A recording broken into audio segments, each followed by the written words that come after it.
નમસ્કાર વિદ્યાર્થી મિત્રો.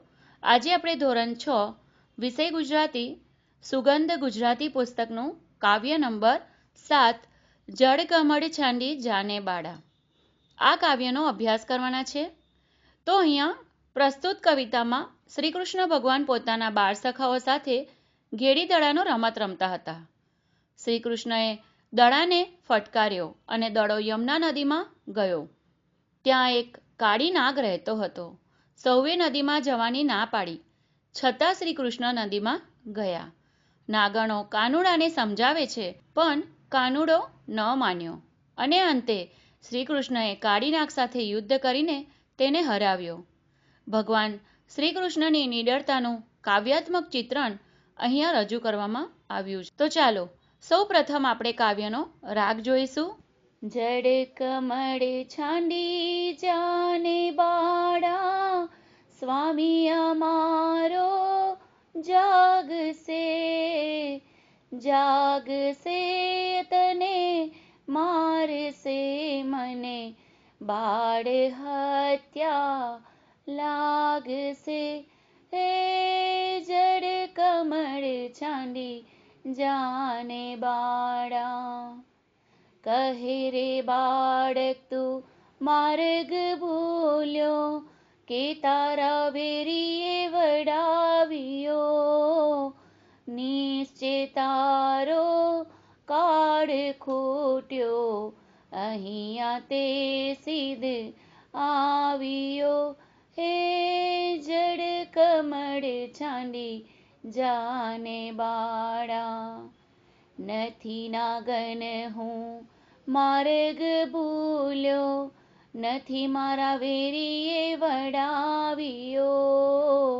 મથુરા નગરીમાં જુગટુ રમતા, નાગનું શીશ હું હાર્યો.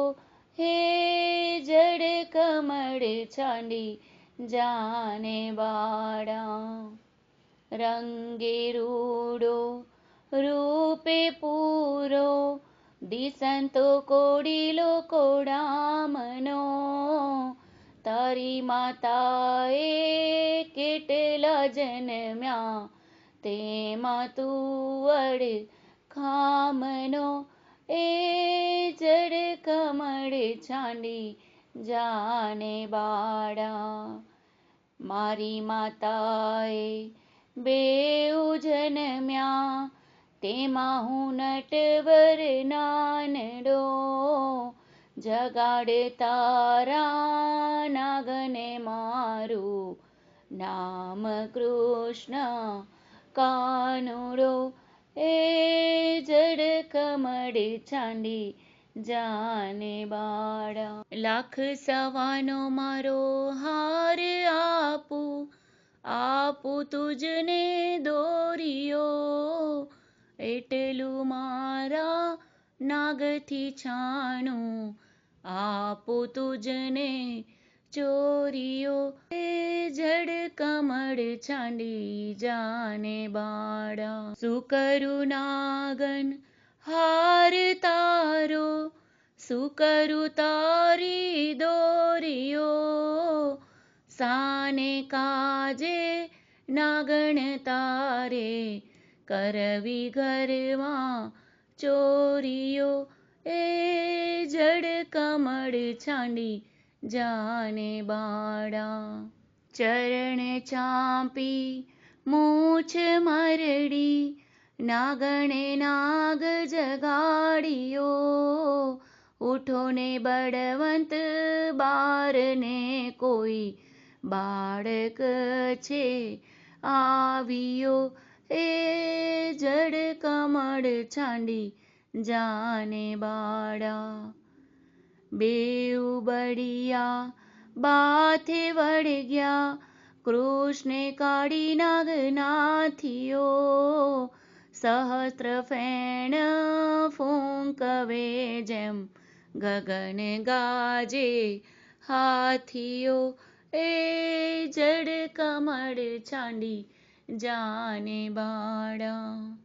નાગન સૌ વિલાપ કરે જે, નાગને બહુ દુઃખ આપશે, મથુરા નગરીમાં લઈ જશે, પછી નાગનું શીશ કાપશે. એ જડ કમળ છાંડી જાને બાળા. બેઉ કર જોડી વિનવે સ્વામી, મૂકો અમારા કંથને, અમે અપરાધી કંઈ ન સમજ્યા, ન ઓળખ્યા ભગવંતને. એ જડ કમળ છાંડી જાને બાળા.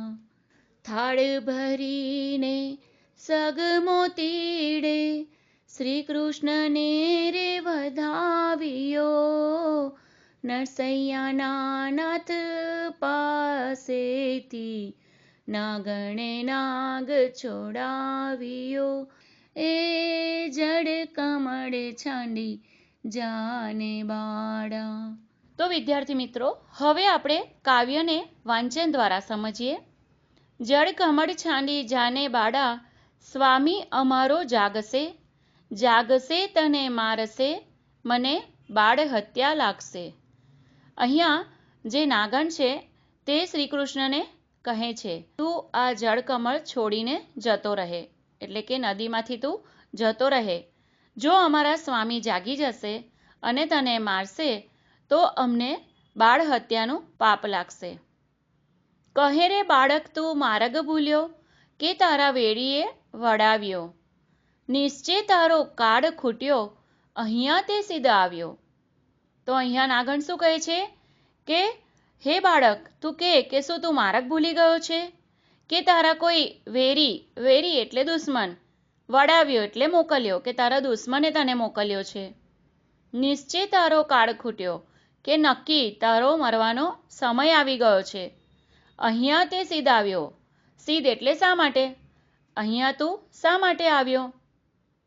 નથી નાગણ હું માર્ગ ભૂલ્યો, નથી મારા વેરીએ વડાવ્યો, મથુરા નગરીમાં જુગટું રમતા નાગનો શીશ હું હાર્યો. તો અહીંયા શ્રી કૃષ્ણ શું કહે છે કે હે નાગન, હું કાંઈ માર્ગ નથી ભૂલ્યો. માર્ગ એટલે રસ્તો. હું રસ્તો નથી ભૂલ્યો, કે નથી મારા વેરીએ વડાવ્યો, કે મારા દુશ્મનોએ પણ મને નથી મોકલ્યો. મથુરા નગરીમાં જુગટું રમતા હું આ નાગનો શીશ હારી ગયો છું. બહાનું બતાવે છે કે હું મથુરા નગરીમાં જુગાર રમતા આ નાગનો શીશ હું હારી ગયો છું.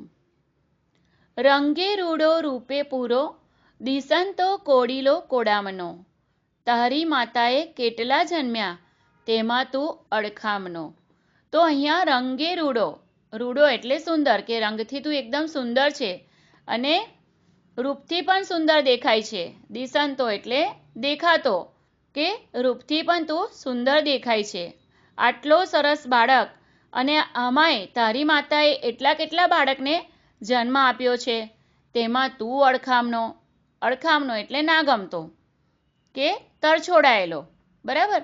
તો અહીંયા શું કહે છે કે તારી મમ્મીએ કેટલા બાળકોને જન્મ આપ્યા છે, કે તેમાં તને તરછોડી દીધો છે.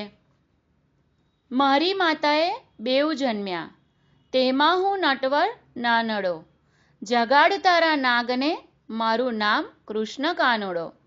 અહીંયા શ્રી કૃષ્ણ શું કહે છે કે મારી માતાએ 2 જણને જન્મ આપ્યા, અને એમાં હું નટવર નાનડો, કે હું એમાં નટવર નાનો છું, અને જગાડ તારા નાગને મારું નામ કૃષ્ણ કાનુડો છે. આગળ નાગન કહે છે કે લાખ સવાનો મારો હાર આપું તુજને દોર્યો, એટલું મારા નાગથી છાણું આપું તુજને ચોર્યો. તો નાગન શું કહે છે કે 1.25 લાખનો મારો હાર આપું, અને સાથે સાથે હું તને દોરીઓ પણ આપું. દોરીઓ એટલે સોનાની ચેન. એટલું મારા નાગથી છાણું આપું તુજને ચોર્યો, કે આટલું હું તને મારા નાગથી સંતાઈને ઘરમાં ચોરી કરીને આપું. શું કરું નાગણ હાર તારો, શું કરું તારી દોરીઓ, સાને કાજે નાગણ તારે કરવી ઘરમાં ચોરીઓ. તો અહીંયા શ્રી કૃષ્ણ શું કહે છે કે તારા આ હારને હું શું કરું, અને તારી દોરીઓને પણ હું શું કરું. શું કરવા તારા જ ઘરમાં ચોરી કરવી પડે. ચરણ ચાંપી મૂછ મરડી નાગણે નાગને જગાડ્યો. ઉઠો ને બળવંત, કોઈ બહારને બાળક આવ્યો. બળવંત એટલે જે બહુ શક્તિશાળી હોય એની વાત કરી છે. એમના પતિના પગે લાગે છે. ચાંપી એટલે પગે લાગવું, અને એમની મૂછ મરડે છે. અને પછી નાગને ઉઠાડે છે નાગન, અને શું કહે છે? ઉઠો ને બળવંત, એટલે કે હે તાકતવર વીર, તમે ઉઠો, આપણા બહારને કોઈ બાળક આવ્યો છે. બેઉ બળિયા બાથે વળગ્યા, કૃષ્ણે કાળી નાગ નાથ્યો. સહસ્ત્ર ફેન ફૂંફવે, જેમ ગગન ગાજે હાથીઓ. એટલે બેઉ બળિયા એટલે તાકતવર, બંને તાકતવર બાથે વળગ્યા એટલે લડવા માંડ્યા. અને કૃષ્ણએ કાળી નાગને નાથ્યો એટલે હરાવ્યો. સહસ્ત્ર ફેન ફૂંકવે, સહસ્ત્ર એટલે જાણે 1000 ફેન ફૂફાડા મારતી હોય તેમ ગગન ગાજે હાથીઓ, કે ગગનમાં આકાશમાં ખૂબ જ અવાજ થવા માંડ્યો. નાગણ સૌ વિલાપ કરે જે, નાગણે બહુ દુઃખ આપશે. મથુરા નગરીમાં લઈ જશે, પછી નાગનું શીશ કાપશે. અહીંયા નાગન બધી વિલાપ કરે છે અને શું કહે છે કે આ નાગને આ બહુ દુઃખ આપશે અને પાછા મથુરા નગરીમાં લઈ જશે અને ત્યાં નાગનું માથું કાપશે. શીશ કાપશે એટલે માથું કાપશે. બેઉ કર જોડી વિનવે સ્વામી, મૂકો અમારા કંથને. અમે અપરાધી કાંઈ ન સમજ્યા, ન ઓળખ્યા ભગવંતને. અહીંયા બેઉ કર જોડી એટલે બંને હાથ જોડીને વિનવે છે એટલે પગે લાગે છે અને આજીજી કરે છે કે સ્વામી ભગવાન, મૂકો અમારા કંથને, કે અમારા કંથ એટલે પતિ, અમારા પતિને છોડી દો. અમે અપરાધી છે, અમે તમને ઓળખી શક્યા નહીં, અમે તમને ભગવાનને ઓળખી શક્યા નહીં. થાળ ભરીને સગમોતીડે, શ્રી કૃષ્ણને રે વધાવ્યો. અહીંયા નાગન થાળ ભરીને મોતી લઈને આવે છે અને શ્રી કૃષ્ણને વધાવે છે. નરસૈયાના નાથ પાસેથી નાગણે નાગ છોડાવ્યો, કે અહીંયા જે કાવ્યના કવિ છે નરસિંહ મહેતા, એમના ભગવાન, નાથ એટલે ભગવાન, કે નરસિંહ મહેતાના જે ભગવાન છે એમની પાસેથી નાગને શું કર્યું? નાગને છોડાવ્યો. તો વિદ્યાર્થી મિત્રો, હવે તમને આ કાવ્ય સમજાઈ ગયું હશે. ધન્યવાદ. તો વિદ્યાર્થી મિત્રો, તમને જો આ મારો વિડીયો ગમ્યો હોય તો પ્લીઝ લાઈક કરજો, શેર કરજો અને સબસ્ક્રાઈબ કરજો.